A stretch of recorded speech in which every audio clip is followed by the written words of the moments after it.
Welcome back, guys. This is the Southpaw Predictions, and today we're going to be doing a video on the 2020 election between President Trump and former Vice President Joe Biden. Now, I went ahead and filled out the safe states for both parties. You may have noticed that I have left out states like Oregon, Colorado, New Mexico, states that would typically be considered safe Democrat.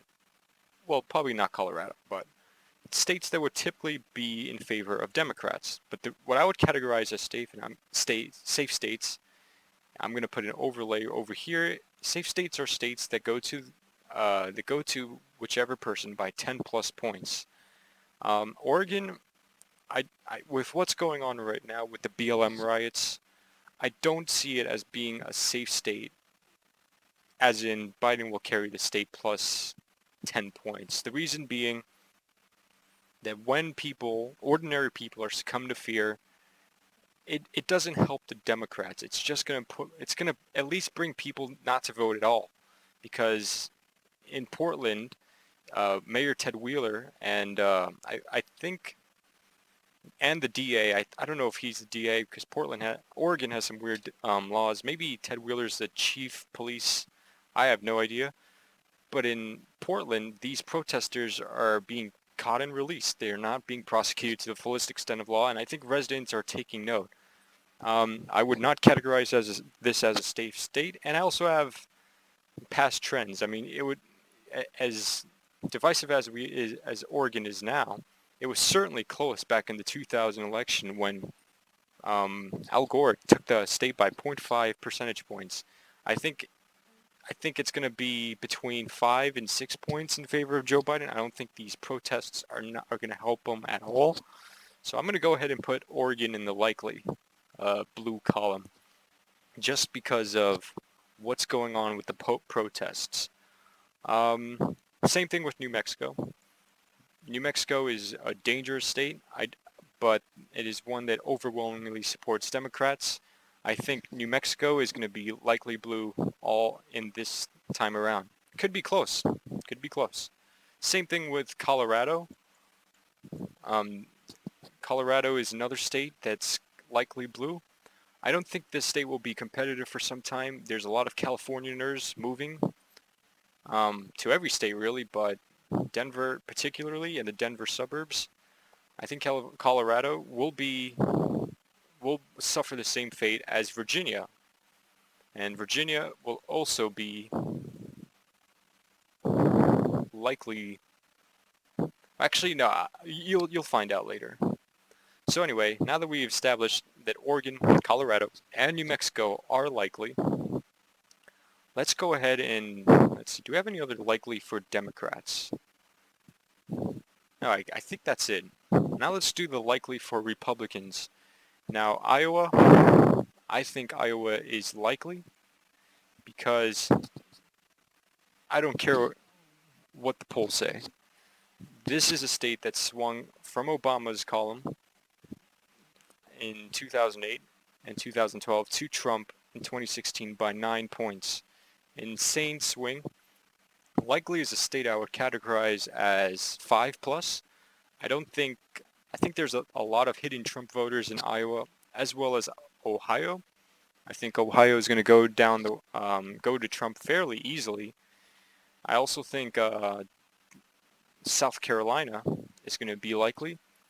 It could potentially be safe, possibly, but at the end of the day, you still have to account for demographic change. South Carolina could potentially veer competitive in the future. I personally think it's safe, but there's not a lot of polling out of South Carolina. So with that, why is West Virginia not solid? Sorry about that, folks. Anyway, with demographic changes, South Carolina could be in play within the future. I don't think it's going to be remotely close this time around. It's Joe Biden, the person who picked a radical as his vice president. Maybe it'll help, maybe not. Anyway, let's move on. Virginia wouldn't be likely. This is my prediction, guys. This is my prediction. We're gonna see how.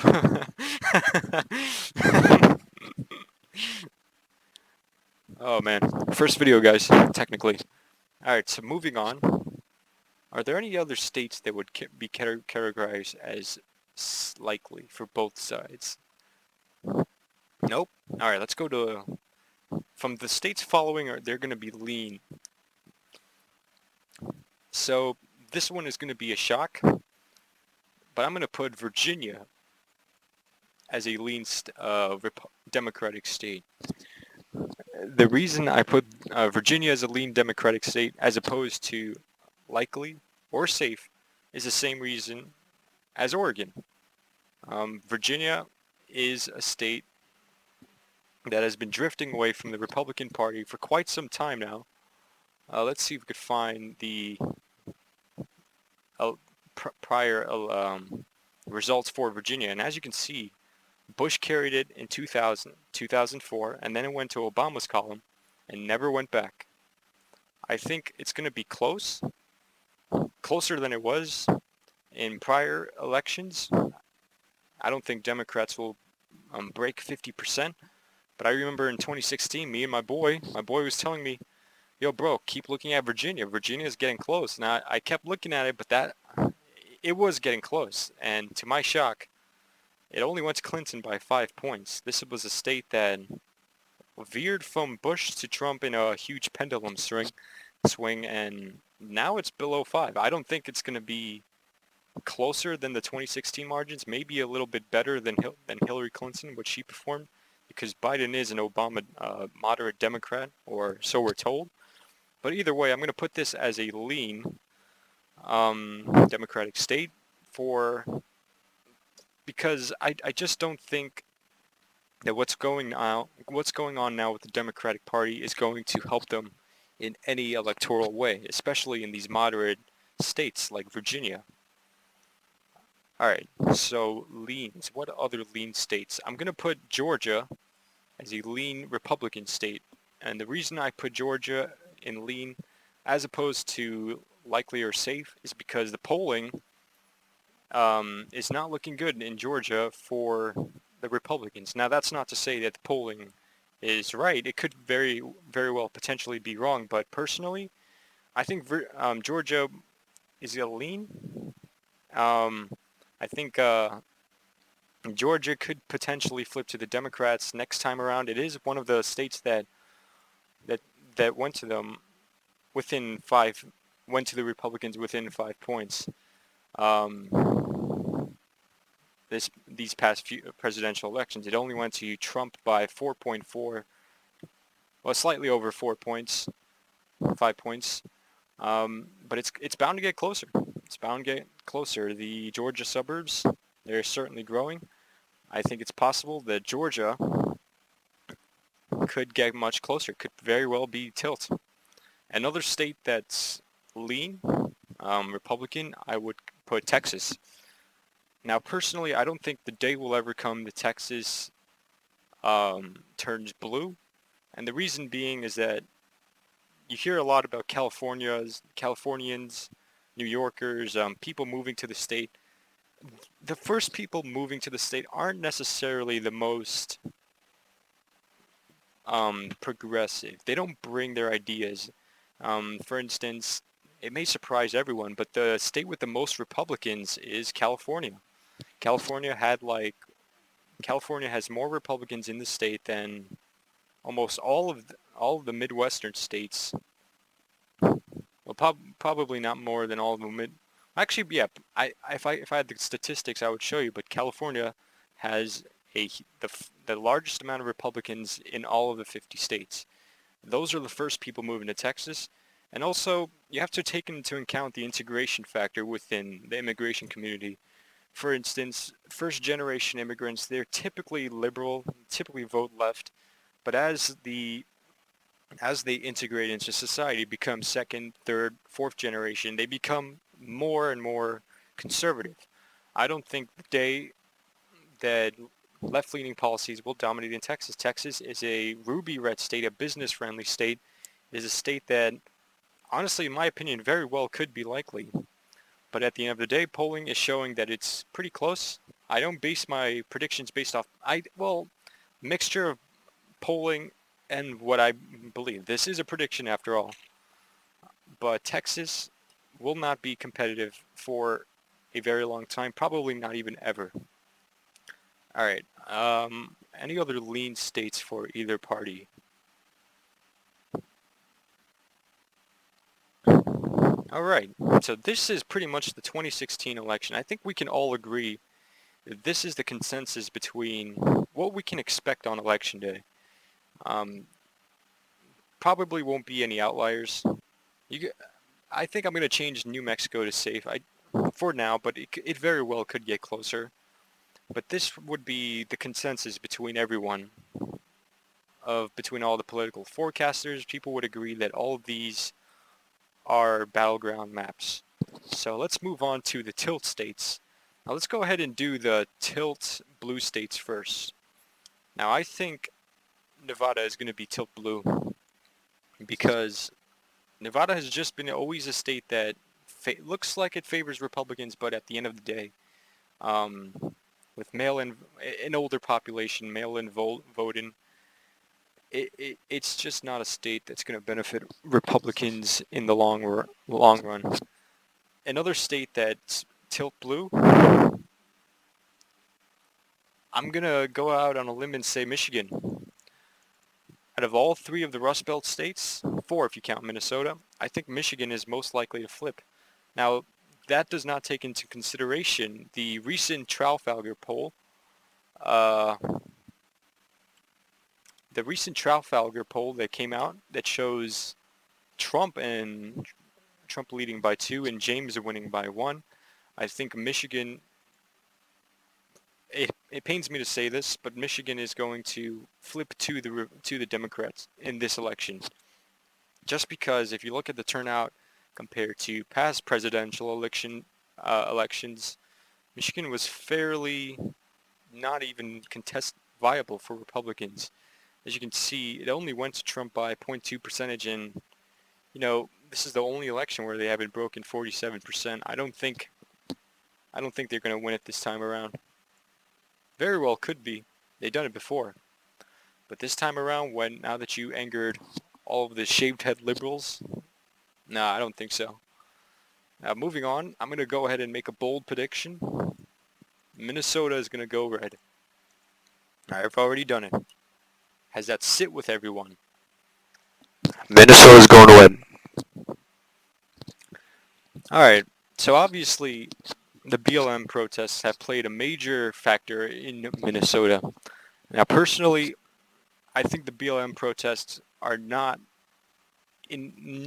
good for the Democratic Party just because of the racist rhetoric that comes out of them.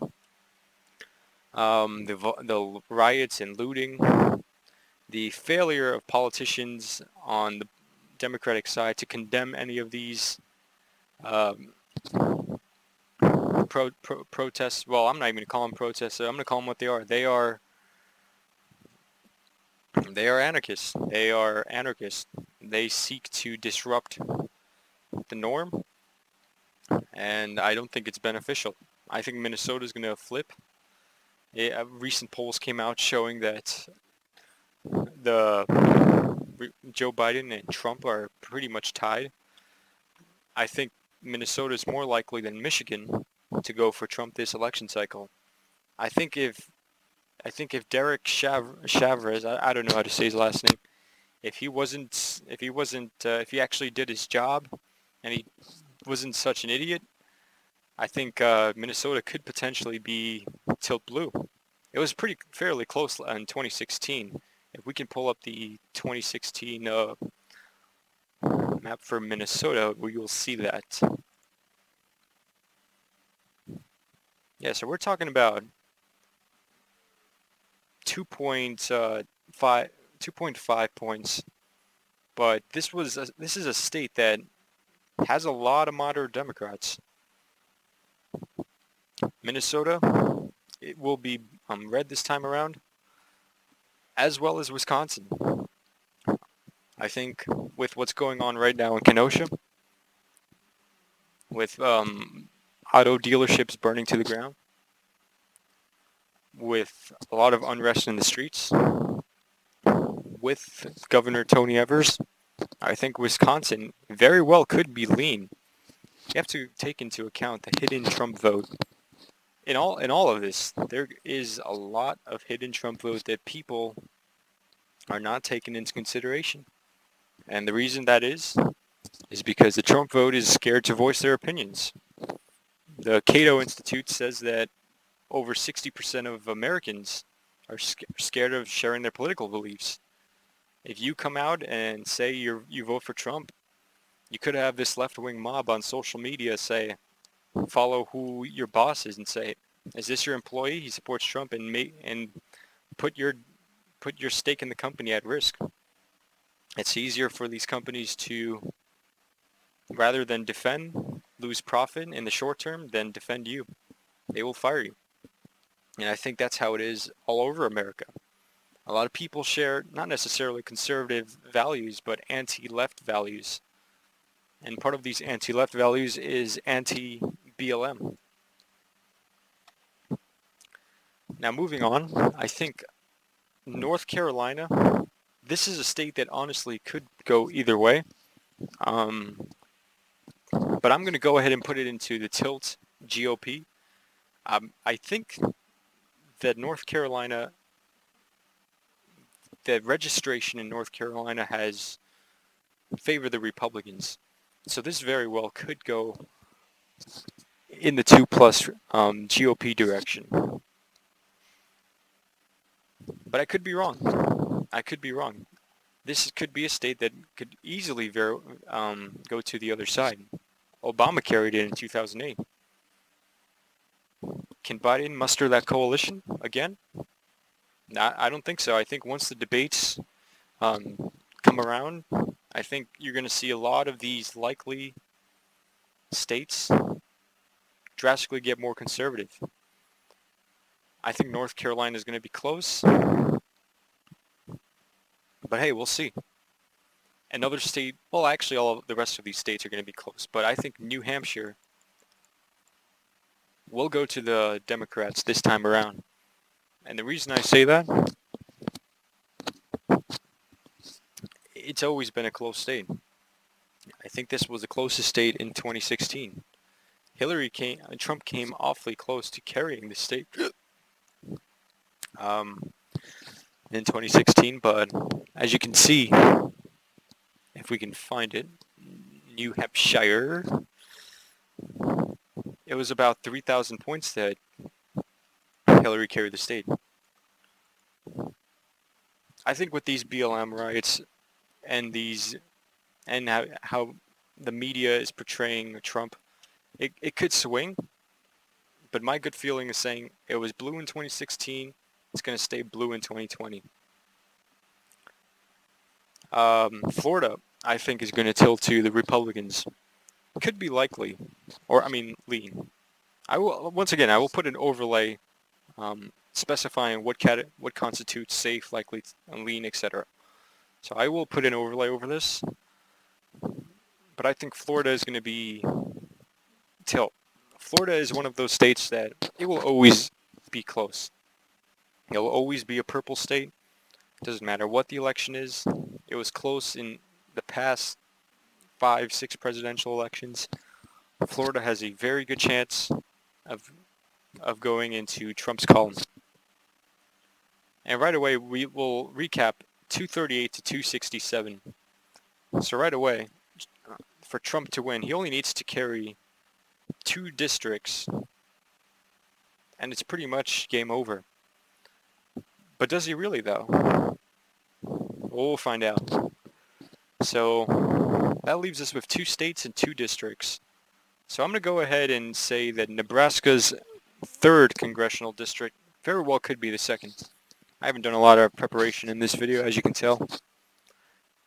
I believe that's the Omaha district. I think that's just going to very, very tilt to the Republicans this time around. As is the 2nd congressional district in Maine. I'm going to put that towards lean. They were pretty strong in 2016. If we could find Maine.